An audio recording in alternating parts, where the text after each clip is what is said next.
Lekşerlerimizi davamlaştırımız hürmetli vatandaşlarındaki mavzu onundan birinchisi bugungi 2019 yil 8 ayning 3 kuni haftaga shanba. Endiki mavzumunda qiziq nuqtalar suhbati. Prezident Trump 300 milyard dollarlik Jungo tovar mallarga tamoy deb qo'yib, Rais Xi Jinpingni tamdan töbega qistab keldimi? Mavzuda xabar 8 ayning 2 kuni Amerika ovozining Xitoy tili programmasi e'lon qilindi. Xabar mundaq bo'ladi. Washington Amerika bilan Jungoning yangi bir maydon suhbati amdila oxirlashdi. Prezident Trump 9 ayning 1 kunidan boshlab Amerika Jungodan import qilingan 300 milyard dollarlik tovar mallarga 10%dan bosh qo'ydiganligini e'lon qildi. Prezident Trump'ning tuyuqsiz yana tamoyilga qo'ydiganligini e'lon qilishi Amerika Jungo suhbatining darvozasini uzun kesil taqib etganlik bo'lib hisoblanadi. Münazirəli qatnaşqıçılar Amerika Bilim Xəzinəsi Wilson Mərkəzi Kissinger Amerika Jungo münasibəti tədqiqat orunun başlığı Daybo. Siyasi obzorçu Çin Pokon, Beijing'den müstakil obzorçu Hu Qiang qatarlıq kişilər bugünkü Amerika avazı uyuşturan münazirə qatnaşdı. Daybo mundaq dedi.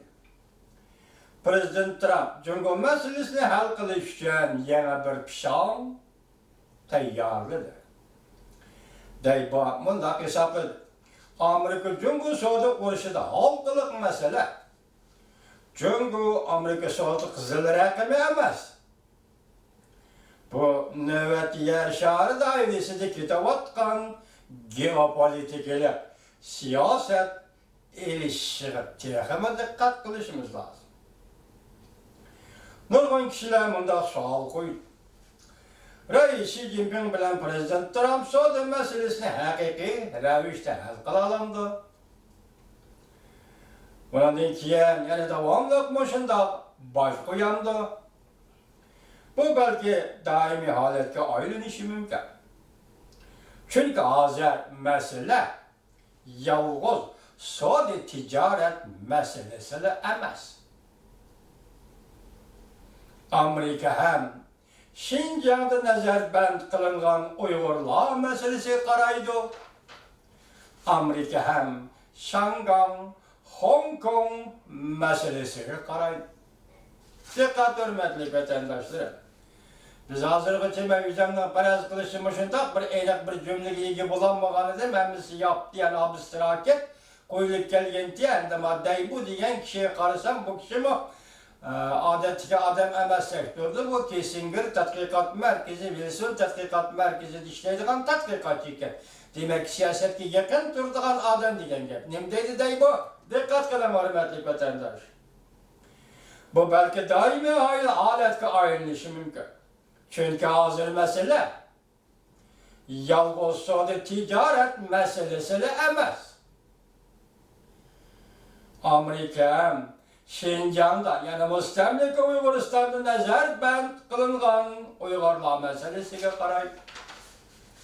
Amerika ham Shanghai yani Hong Kong masalasiga qaraydi.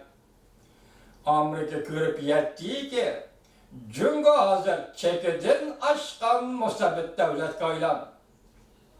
Daybo yes qilib, u yani yes qilib yetdiki, savdo suhbati yuqorqi masaladan ayirib ilingan holda ilib beriladigan suhbat emas.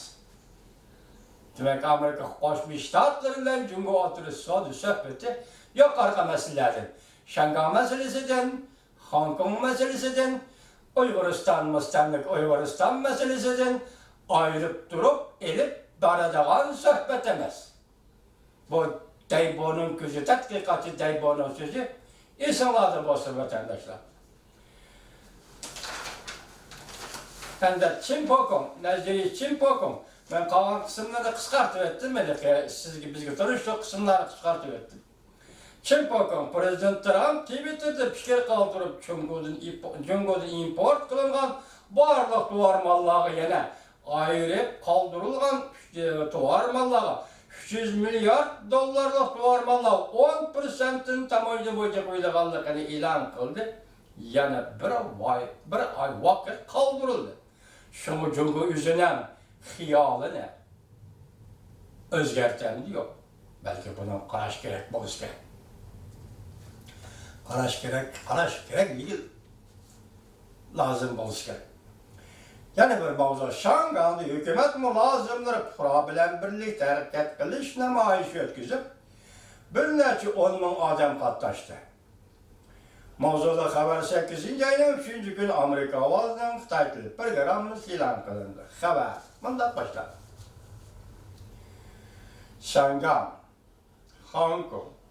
Hong Kong'da bir işki aydın bir ötküzüp bir işki karşı duruş namayisi özlüksüz keskinleşiyotgan bir peyte. Şangan, Hong Kong'da hükümet mülazımları 8. ayının 2. günü mülazım ve bir kişi yığılışı uyuşturup hükümetin namayişçiler oturup koygan 5 türlük talepke derhal inkaz kaytırışın yaki cevap verişini talep kıl, yaki aylakçılık kıl. Cemiyetten parçalanıp geçişini şekilleşini ümit kıl. Ve Şanganlıkla tarihinde tünce katım, yani Şangan şehrinin tarihi tünce katım, hükümet mülazımları teşkilligen yığılıştır ve teşkilligen namayiştir. Bir işki aydın bir devamlaşkan namayiş, narazılık, hatta kallık dokunuşka duş gelgen hükümet mülazımları, başkurguçular, katlan mülazımları arasında okşaş bulmagan sadalar oturgu çıktı. Mülazımların hükümetke sadık buluşu, siyaseti bir taraf duruşu, karın bir hükümetin siyasi icra kılışı, talep kılınsı mı, nurgun mülazımla torp ettirdi. Özünün siyaset göz kararışlarını ve mülahizliğini ve bu namayişini kollaş doğrusu meydanını izah kılışka başladı.